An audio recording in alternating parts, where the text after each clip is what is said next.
She was just a small-town florist picking up her sister's client at the airport. She grabbed the wrong man, a powerful mafia boss hiding from his enemies.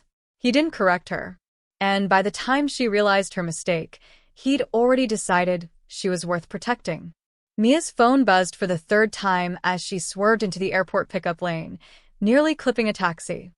I swear, Emma, if you're calling to tell me you forgot what he looks like again. Mia, please. Mr. Moretti. Dark suit, probably expensive. He'll have a bouquet. I sent it ahead. Just. Be professional. This client could change everything for my consulting firm. Mia rolled her eyes, parking haphazardly. Professional. Right. Because nothing screamed professional like a florist in dirt-stained jeans picking up her sister's mysterious business client at 11 p.m. Why can't you get him yourself? Because I'm stuck in Boston with a delayed flight and a migraine the size of Texas. Please, Mia. 1 hour. Take him to the Grandview Hotel, make small talk, and I'll owe you forever. You already owe me forever. This makes it double forever. Emma's relieved sigh crackled through the speaker. You're the best. Oh, and Mia? Don't mention flowers. He's not the sentimental type. The call ended before Mia could ask what that meant. She grabbed the handwritten sign from her passenger seat, Moretti, and trudged toward the arrival gates, weaving through the chaos of reunions and taxi drivers. The airport smelled like burnt coffee and impatience. Then she saw him. He stood near the baggage claim, impossibly still amid the chaos. Tall, maybe 6'2", with dark hair that looked like it had been styled by someone who charged by the minute. His suit was charcoal gray, perfectly tailored, and probably cost more than her monthly rent. In his left hand, he held a bouquet, white roses and eucalyptus, simple but elegant. Mia's heart did a little flip. Okay, Emma. Your client is. Wow. She marched over, sign held high. Mr. Moretti? His head turned. Sharp jaw. Tired eyes the color of espresso. For a moment, he just stared at her, something unreadable flickering across his face. Yes, he said slowly, his voice low and measured, with the faintest trace of an accent she couldn't place. Great. I'm Mia. Emma's sister. She got stuck in Boston, so you're stuck with me instead, she grinned, grabbing for his carry-on before he could protest. Hope you don't mind the downgrade. I promise I drive better than I parallel park. He didn't smile, but something shifted in his expression, amusement, maybe, or disbelief. A downgrade, he repeated softly. I doubt that. Mia blinked. Was that a compliment? From a guy who looked like he hadn't smiled since 2019. Well, aren't you smooth, she said, leading him toward the exit. Come on, Mr. Moretti. Cars this way. Fair warning, it's a 12-year-old hatchback with a broken AC and a bumper sticker that says bloom where you're planted. If that's beneath your pay grade, I can call you an Uber. It's perfect. She glanced back. He was following her, bouquet still in hand, his expression almost curious. You always this cheerful at midnight? He asked. Only on Tuesdays. Lucky you, she unlocked her car, a faded blue Civic with a dent in the rear door, and tossed his bag in the back. Also, nice flowers. Are those for someone special, or do you just carry bouquets around for fun? His lips twitched. Almost a smile. They were. A gift. From a friend. Thoughtful friend, Mia slid into the driver's seat, cranking the ignition. The engine sputtered, then roared to life. All right, Mr. Moretti. Seatbelt on. Next stop, Grandview Hotel. As they pulled out of the airport, Mia caught him glancing at her, once, twice, like he was trying to solve a puzzle. You're not what I expected, he said finally. Yeah? What did you expect? Someone colder. Mia laughed. Sorry to disappoint. I run a flower shop. Cold isn't really in my skill set. She merged onto the highway, her car rattling slightly. So, what do you do, Mr. Moretti? Emma was super vague. Something with imports. There was a pause. A long one. Something like that. Cryptic. I like it. Makes you sound way more interesting than you probably are. This time, he did smile. Barely. But it was there. You have no idea, he murmured. They drove in comfortable silence for a while, the city lights smearing past the windows. Mia snuck glances at him between lane changes. He looked exhausted, not just tired, but worn, like someone who'd been running too long and forgotten why. You okay? She asked gently. He turned to her, surprised. Why do you ask? I don't know. You just seem. Sudden. For a moment his guard dropped. She saw something raw flicker in his eyes, grief, maybe, or regret. I'm tired, he admitted. It's been a long year. Tell me about it. My dad passed last spring.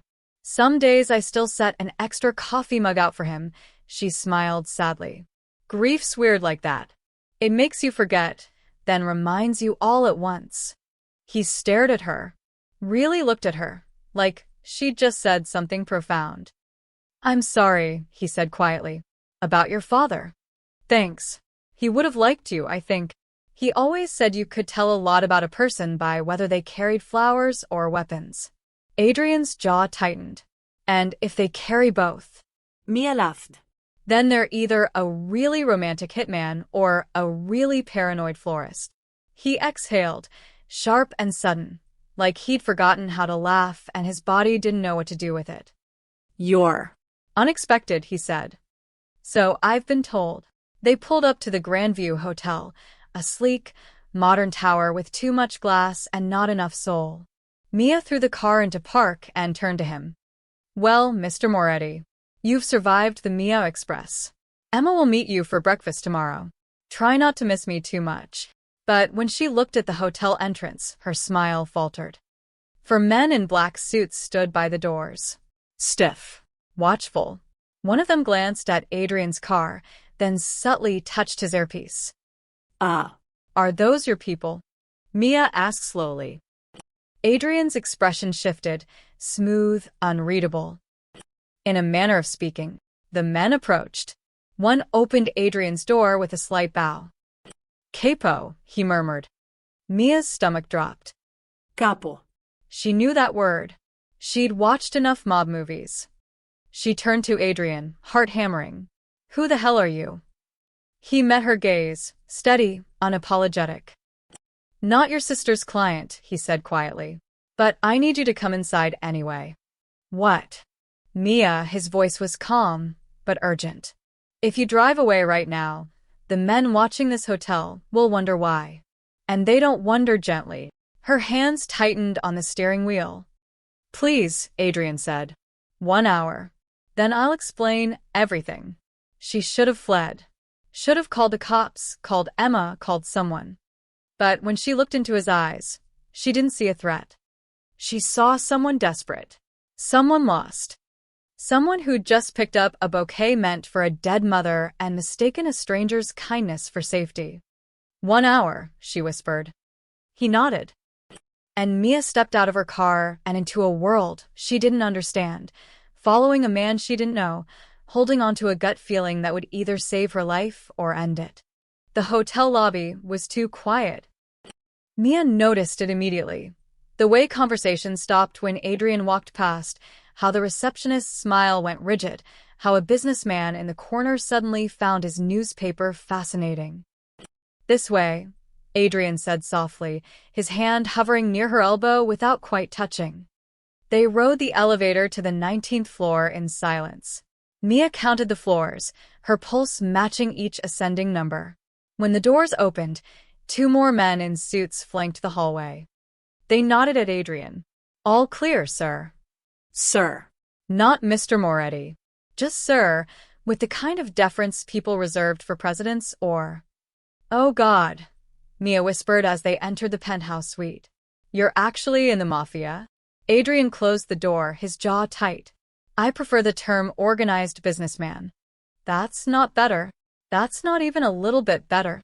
She spun toward the door, but he stepped in front of it. Mia. Wait. Wait? You want me to wait? Her voice pitched higher. I picked up a mob boss at the airport. My sister's going to kill me.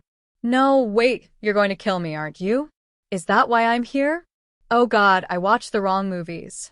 I should have watched more true crime. Breathe, Adrian said, his voice surprisingly gentle. I'm not going to hurt you, said every serial killer ever.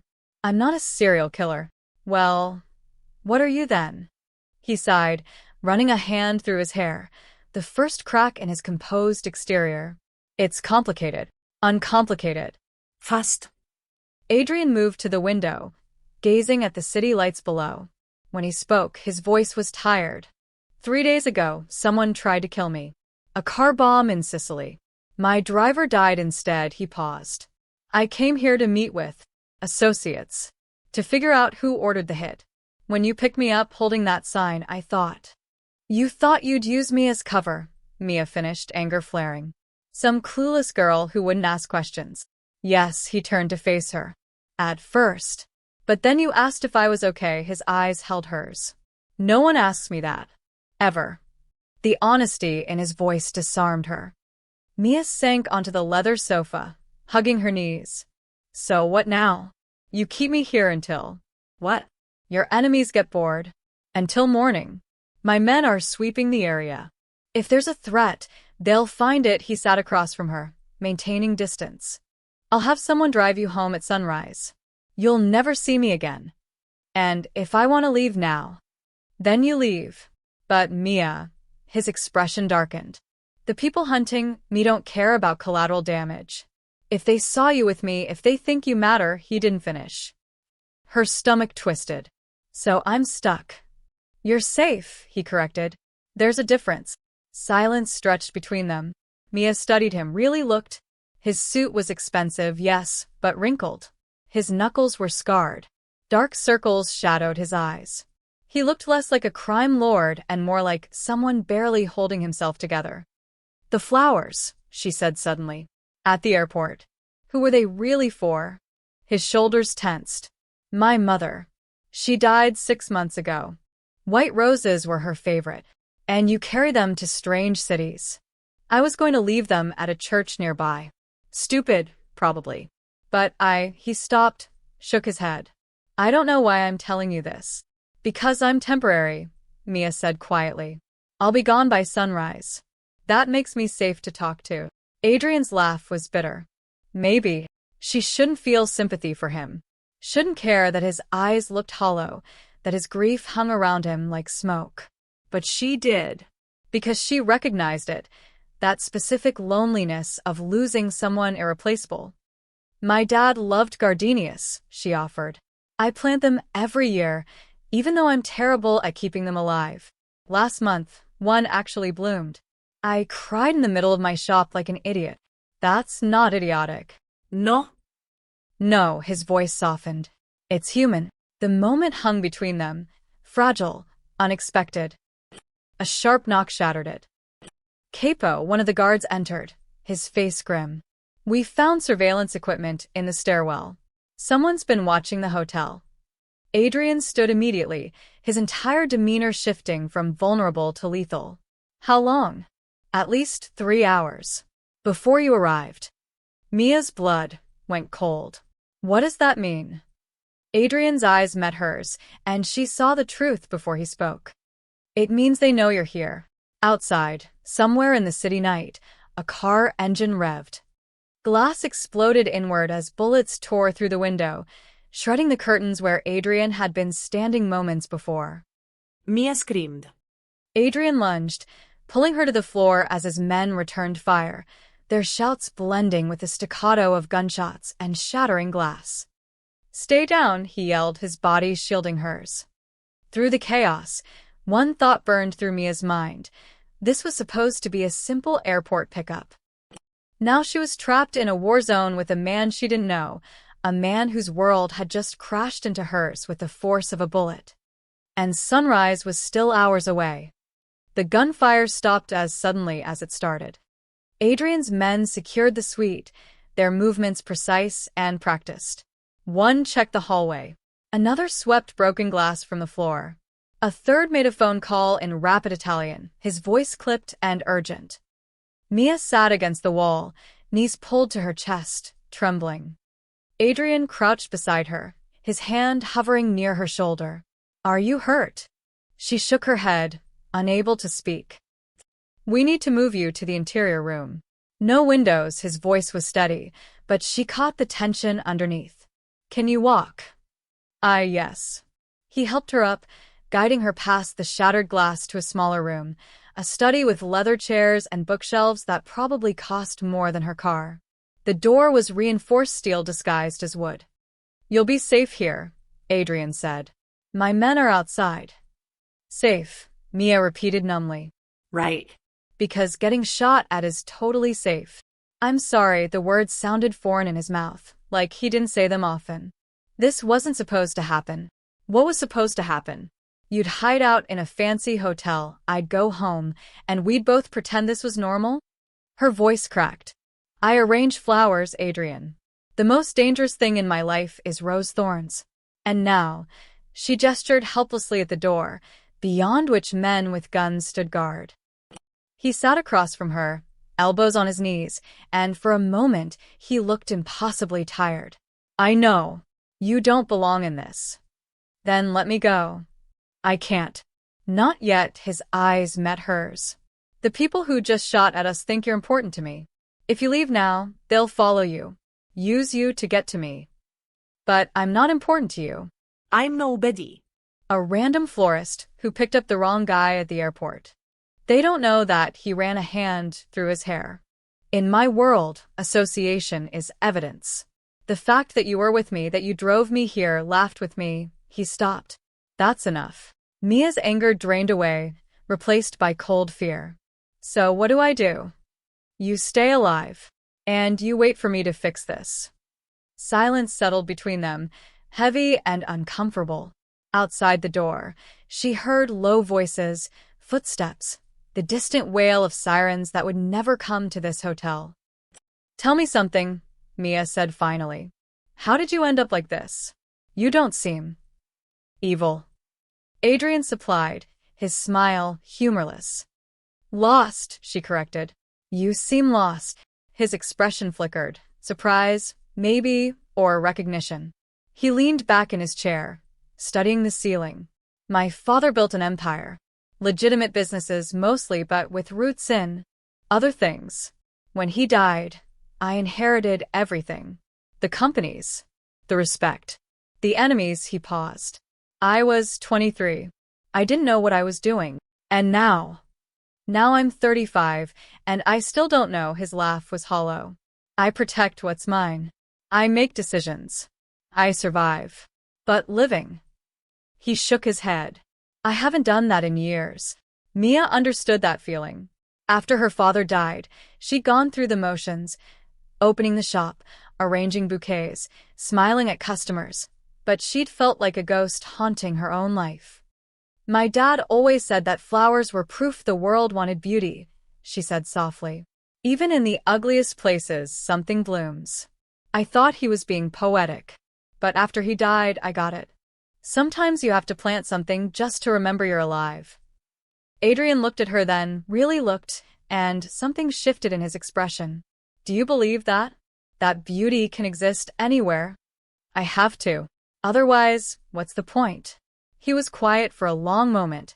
Then, I had a brother. Younger by 3 years. He wanted nothing to do with the family business. He was going to be a teacher. Adrian's voice went rough. Someone killed him to send me a message. He was 26. He'd just gotten engaged.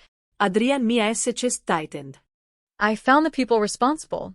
I made sure they couldn't hurt anyone else. His eyes were dark. But it didn't bring him back. It didn't change anything. I just kept going.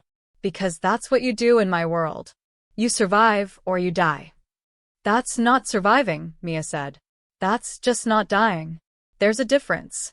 He stared at her, something vulnerable breaking through his carefully constructed walls. Is there? Yes, she leaned forward. Surviving means finding reasons to keep going. Small things. Stupid things. Like the perfect cup of coffee, or a flower that blooms when it shouldn't, or, she gestured between them, or a conversation with a stranger that makes you remember what it feels like to be human. Adrian's throat worked. I don't remember what that feels like. Then maybe, Mia said gently, you should try. He didn't respond. But when their eyes met, something passed between them, an understanding, fragile and unexpected. Outside, dawn was still hours away. Inside this locked room, surrounded by danger and uncertainty, two broken people sat in silence and remembered what it meant to be seen. Mia must have dozed off. She woke to Adrian draping a suit jacket over her shoulders, his movements careful not to startle her. The room was darker now. He'd dimmed the lights. What time is it? She mumbled. 3 a.m. You should try to sleep more. Can't, she sat up, rubbing her eyes. Every time I close them, I hear the gunshots. Adrian's jaw tightened with guilt. He moved to the small bar cart in the corner, pouring 2 glasses of water. Here. You need to stay hydrated. Since when do mafia bosses worry about hydration? Since one decided to drag an innocent woman into his mess, he handed her the glass, their fingers brushing. The contact lasted a second too long. Mia sipped the water, watching him over the rim. He'd removed his tie, unbuttoned his collar. It made him look younger, more human. Can I ask you something? You've been asking me things all night. Why did you really play along at the airport? You could have corrected me. Called your own car. Adrian was quiet. When he finally spoke, his voice was barely above a whisper. Because when you smiled at me, you saw a person. Not a name. Not a reputation. Just. Someone. He met her eyes. I wanted to see what that felt like. Even if it was a lie. It wasn't a lie, Mia said softly. I still see a person. The words hung between them, heavy with meaning neither was ready to name. The door burst open. Capo. Marco, his head of security, stood in the doorway, face grim. We have a situation. Multiple vehicles approaching from the south. They're not ours. Adrian was on his feet instantly. How many? At least 3 SUVs. Armed. They're not being subtle. Lockdown protocol. Now, Adrian turned to Mia, his expression hardening. You need to go to the panic room. It's reinforced untraceable. Where will you be? Handling this. That's not an answer. An explosion rocked the building. The floor trembled. Lights flickered. Somewhere below, alarms began shrieking. They breached the lobby, Marco reported, hand pressed to his earpiece. 6 men. Military-grade weapons. They're heading for the elevators. Adrian grabbed Mia's arm. We're moving. Now. They rushed into the hallway. His men were already in position, 3 at the elevator bank, 2 at the stairwell, all armed, all wearing expressions of deadly calm. Service exit, Adrian ordered. Clear it. Sir, we should split up. You'll be safer if. I'm not leaving her. The words sent a jolt through Mia's chest. They ran toward the service stairs, Adrian's hand gripping hers. Behind them, she heard the elevator ding, then gunfire, sharp and deafening, followed by shouting in Italian. Move! Marco yelled, returning fire as he covered their retreat. The stairwell was concrete and steel, their footsteps echoing. Adrian pulled her down flight after flight, his grip never loosening. Somewhere above, she heard footsteps pursuing them. Why are they doing this? Mia gasped, her lungs burning. What do they want? Me dead, Adrian said flatly. Everything else is negotiable. They burst through a door marked authorized personnel only, emerging in the hotel's loading area. The night air hit her face, cold and sharp. A black sedan was already waiting, engine running. Get in. Adrian pushed her toward the back seat. But before she could move, a shot rang out. Adrian staggered. No. Mia screamed. Blood bloomed across his left shoulder, dark against his white shirt. He gritted his teeth, raised his own gun, and fired twice at a figure emerging from the shadows. The man dropped. Marco appeared beside them, dragging Adrian toward the car. Move, capo. More are coming. They threw themselves into the sedan. The driver floored it before the doors were fully closed, tires screaming as they careened out of the loading bay. Mia pressed her hands against Adrian's shoulder, trying to stop the bleeding. Her palms came away red. "Oh God, oh God. It's through and through," Adrian said, his voice strained but steady. "I've had worse." "That's not comforting." "It wasn't meant to be." Behind them, more gunfire. Mia looked through the rear window and saw 2 SUVs giving chase, muzzle flashes lighting up the night. "Where are we going?" she asked frantically. Adrian met her eyes, his face pale but determined. "Somewhere they won't think to look." The driver took a sharp turn, nearly throwing them across the back seat.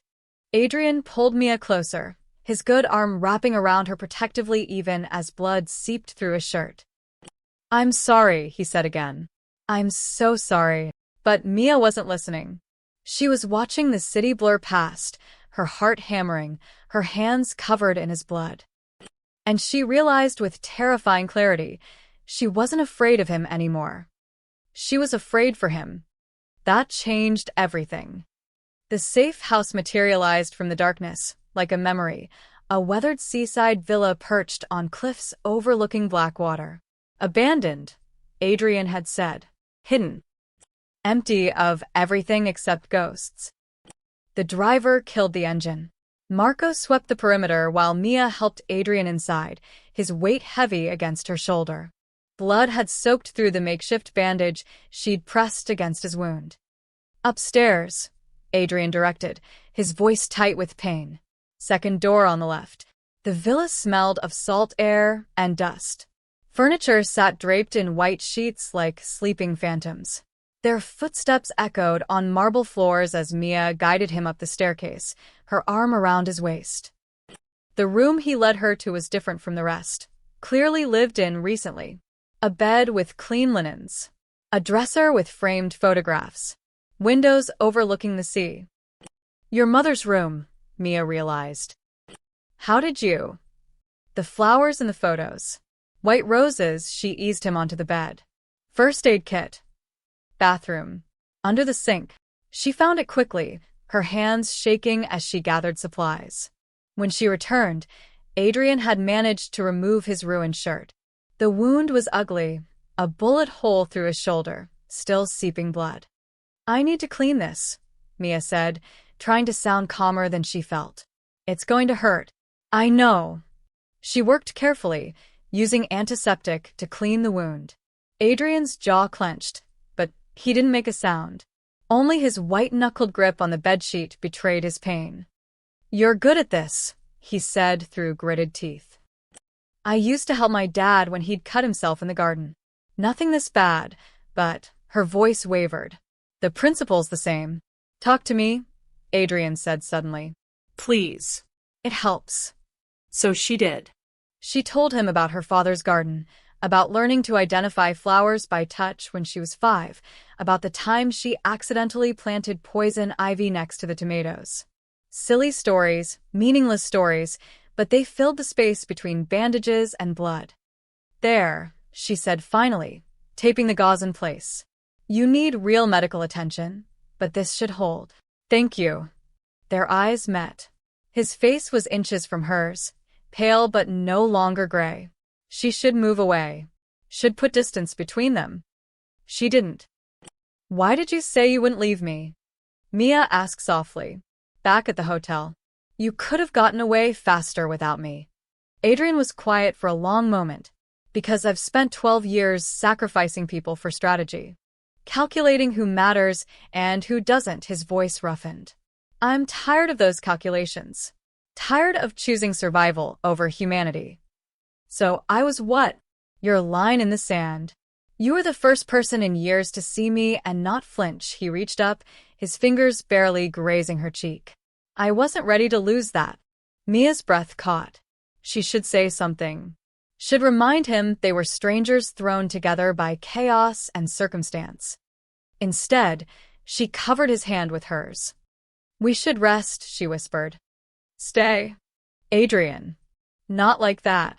Just, he looked vulnerable in a way she hadn't seen before. "I don't want to be alone." So she stayed.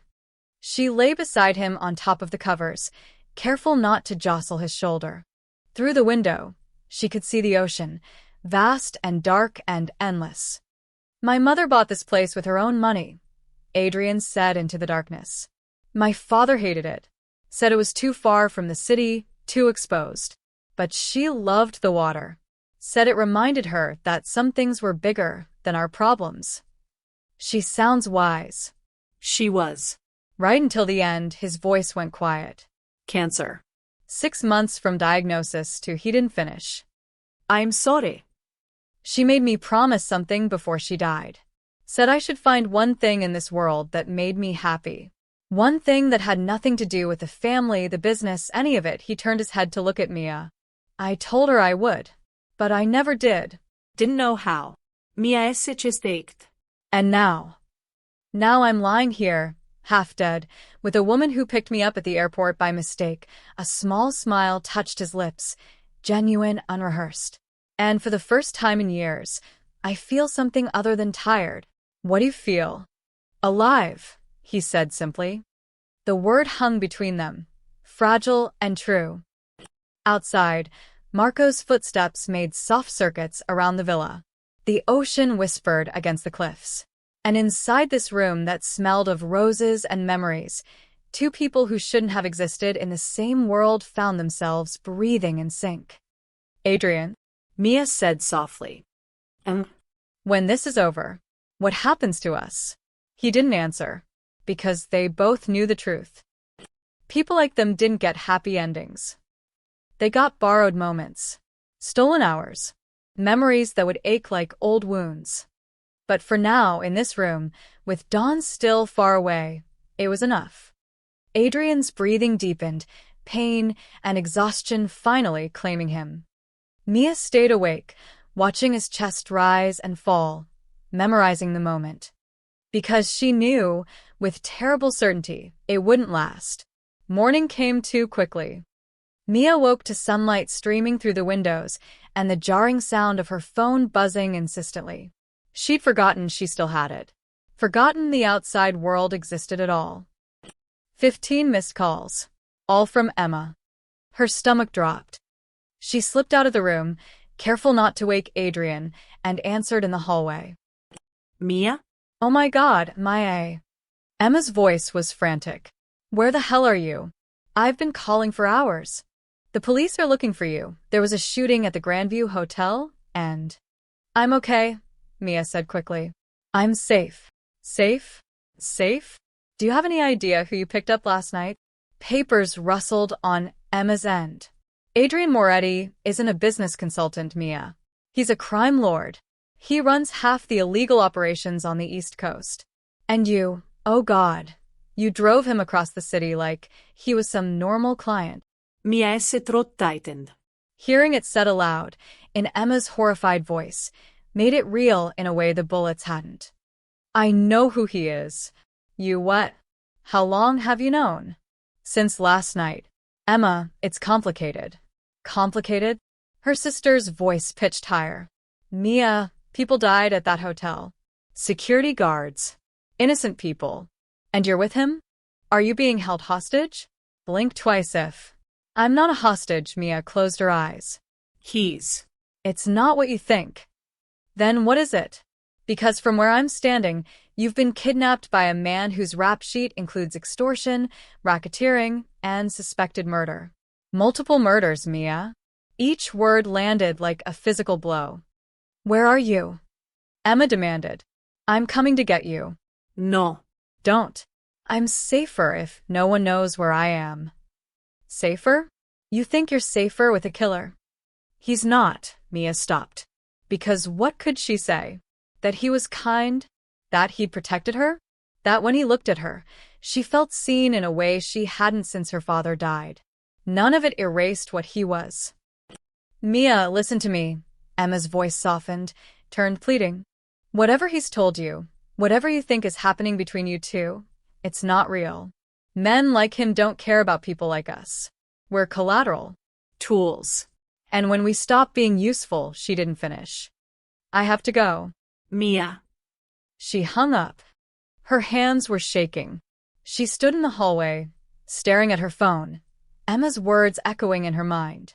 Extortion. Racketeering. Murder. How much did you hear? Mia spun around. Adrian stood in the doorway, shirtless, his shoulder freshly bandaged. His expression was carefully blank. Enough, she whispered. He nodded slowly, like he'd been expecting this. Your sister's right. About all of it. I know. Then why did you stay? I don't know. The words burst out of her. I don't know, Adrian. Because you're different when you're with me? Because I wanted to believe you were more than what everyone says you are. She laughed bitterly. How stupid is that? It's not stupid. Yes, it is. Emma's right. I'm just some random person you picked up by accident. You needed cover and I was convenient. And I was so desperate to feel something, to connect with someone, that I convinced myself, her voice cracked, that this meant something. Adrian crossed the space between them in 3 strides. It does mean something. Don't, she stepped back. Don't make this harder. Mia, look at me, his voice was raw. You're right. At first, yes, I used you. But that's not why I'm here now. That's not why I took a bullet getting you out of that hotel. Then why? Because for one night, you made me remember who I was before all of this. His composure finally cracked. Before the violence and the blood and the choices that keep me awake at night. You looked at me and saw Adrian, not the capo, not the legacy, just Me. And he stopped, jaw working. I haven't been just me in 12 years. Tears burned Mia's eyes. But you're still him. The man Emma described. You've still done those things. Hurt people. Killed people. Yes. And you'll do it again. Adrian's silence was answer enough. I can't, Mia's voice broke. I can't love someone whose hands are covered in blood. I can't wake up every day wondering if you'll come home, or if I'll get a phone call saying you're dead. Or worse, that you've killed someone else. Someone's brother. Someone's father. You think I don't hate what I am? His voice turned harsh. You think I chose this? Maybe not at first. But you chose to stay in it. You chose to keep being that person. She wiped her eyes angrily. And I can't choose you back. I won't. The words hung between them, final, devastating. Adrian's expression shuddered. He stepped back, creating distance that felt like miles. Marco will take you home, he said quietly. You'll be protected. Watched. But you won't see me again. Adrian. Go, Mia. Please, his voice cracked on the last word. Before I do something stupid like beg you to stay. So she went. She walked down those stairs, past the sheets covering furniture like ghosts, and climbed into Marco's car without looking back. Because if she looked back, she'd run to him. And that terrified her more than anything. 3 days passed like years. Mia threw herself into work, arranging bouquets, handling deliveries, smiling at customers while her heart felt like broken glass. She didn't tell Emma the whole truth. Didn't tell anyone how she lay awake at night replaying every conversation, every look, every moment. The shop bell chimed. Be right there. Mia called from the back room, finishing a funeral arrangement. White lilies. They always made her sad. She emerged, wiping her hands on her apron, and froze. 2 men in expensive suits stood by the counter. Not Adrian's men. She knew that instinctively. These men had cruel eyes and smiles that didn't reach them. Mia Rossi? The taller one asked. We're closed. That's not what the sign says, he gestured to the open placard. We just want to talk. About a mutual friend. Her pulse quickened. I don't know what you're talking about. Adrian Moretti. You spent quite a night with him. The man picked up a vase, examining it. Beautiful shop. Be a shame if something happened to it. Get out. We will. After you make a phone call, he slid a phone across the counter. Tell Moretti you need him. Tell him you're in danger. He'll come. No. The shorter man pulled out a gun, setting it casually beside the roses. That wasn't a request. Mia's hands shook. He won't come. We're nothing to each other. Then you have nothing to worry about, the tall man smiled. Make the call. She stared at the phone, mind racing. If she called Adrian, they'd kill him. If she didn't. The man cocked his gun. Her fingers trembled as she picked up the phone. But instead of calling Adrian, she hit the panic button Emma had installed under the counter last year. Silent alarm. Police would come. Maybe not fast enough, but… Smart girl, the tall man said. But not smart enough. He raised his gun. The shop's front window exploded inward. Glass rained down as Adrian came through like a storm, his own gun drawn, 2 of his men flanking him. The tall man turned to fire, but Adrian was faster. 2 shots. Both men dropped. Mia screamed, ducking behind the counter as gunfire erupted. She heard shouting, the crash of pottery shattering, the sharp reports of weapons that would haunt her nightmares. Then silence. Mia. Adrian vaulted over the counter, his hands on her face, checking for injuries. Are you hurt? How did you know? I've had men watching you since you left. Every minute of every day his voice was fierce. Did you really think I'd leave you unprotected? More footsteps. Marco appeared in the doorway. Capo, more coming. The Vitali family sent a hit squad. We need to move. Gunfire from the street cut him off. Adrian shoved Mia down, covering her body with his as bullets tore through what remained of her shop. Flowers exploded in bursts of petals. Her father's antique register shattered. Everything she'd built was being destroyed. The back exit, she gasped. Through the greenhouse. They ran, Adrian pulling her, Marco providing cover. The greenhouse was chaos. Glass panels shattering, plants torn apart, the air thick with cordite and fear. They burst into the alley behind the shop. A black SUV screeched around the corner, blocking their path. Men poured out, weapons raised. Get behind me, Adrian ordered, pushing Mia toward Marco. There's too many. Marcos shouted. Adrian's expression turned calm, the terrible calm of a man who'd already made his decision. He looked at Mia one last time, and she saw everything in his eyes. Regret, devotion, goodbye. No, she whispered. Adrian, no. He stepped forward, drawing fire as Marco dragged her toward his car parked at the alley's other end. Run, Adrian roared. The world slowed down. Mia saw Adrian firing, saw his men falling, saw him take a hit to his chest, then another. He staggered but didn't fall. Kept shooting. Kept fighting. Buying them time. Adrian. Marco shoved her into the car.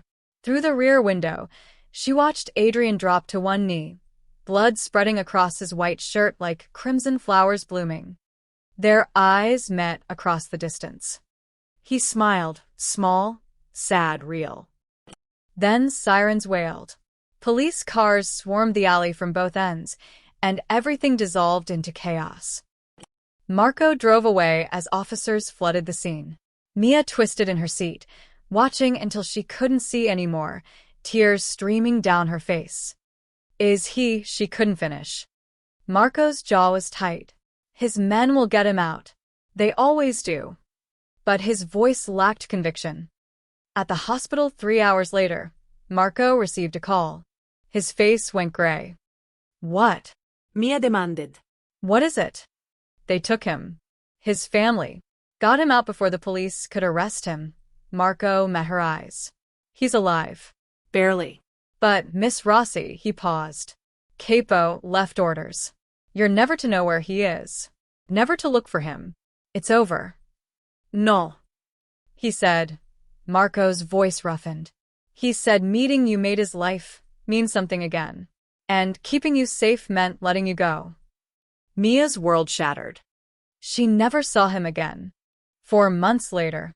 Mia wiped down the counter of her rebuilt shop, the morning sun casting long shadows across new floors and freshly painted walls. Insurance had covered most of the damage. Emma had helped with the rest, asking no questions about the anonymous cashier's check for $50,000 that had appeared in Mia's mailbox. They both knew where it came from. The bell chimed. Mrs. Chun, her regular Tuesday customer, shuffled inside. The usual, dear.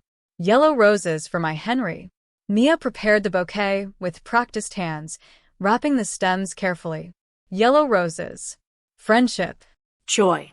All the things Mr. Chun had been before the cancer took him. How are you holding up? Mia asked gently. Mrs. Chen's smile was watery. Some days are harder than others. But the flowers help. It's like keeping a piece of him alive. After she left, Mia stood alone in her shop, surrounded by blooms and the ghost of her own grief. She'd rebuilt the physical space, but the hollow ache in her chest remained. She missed him. Stupid, dangerous, impossible, but true. Every morning she checked the news, terrified she'd see his name attached to words like arrested or killed, but there was nothing. Adrian Moretti had vanished like smoke. Marco had stopped by once, 2 weeks after the shooting. He'd said nothing, just handed her a sealed envelope and left. Inside was a single sentence in Adrian's handwriting. You were right to walk away. She'd cried for hours. Now, she focused on what she could control: orders, deliveries, the rhythms of a life slowly stitching itself back together. The bell chimed again. We're actually closed for lunch. Mia looked up and stopped. A delivery man stood there, holding the most extraordinary bouquet she'd ever seen. White peonies, at least 2 dozen, arranged with delicate greenery and tied with a silver ribbon. Mia Rossi. That's me. He set the bouquet on the counter. These just came in. No sender name, but there's a card. Her hands shook as she opened the small envelope. You picked me up when I'd lost my way. The handwriting was Adrian's. Tears blurred her vision. She touched the petals, perfect, pristine, impossibly rare this time of year. White peonies. His mother's favorite. Miss, you okay? The delivery man asked. Yes. Thank you. Her voice broke. Ai fine. After he left, she held the bouquet like it might disappear. There was no return address. No way to reach him. Just flowers and 6 words that said everything and nothing. He's alive, she thought. He's somewhere thinking of me. That evening, Emma found her in the shop, sitting in the dark, the peonies in a crystal vase catching moonlight. Mia? He sent flowers. Emma sat beside her, studying the bouquet. They're beautiful.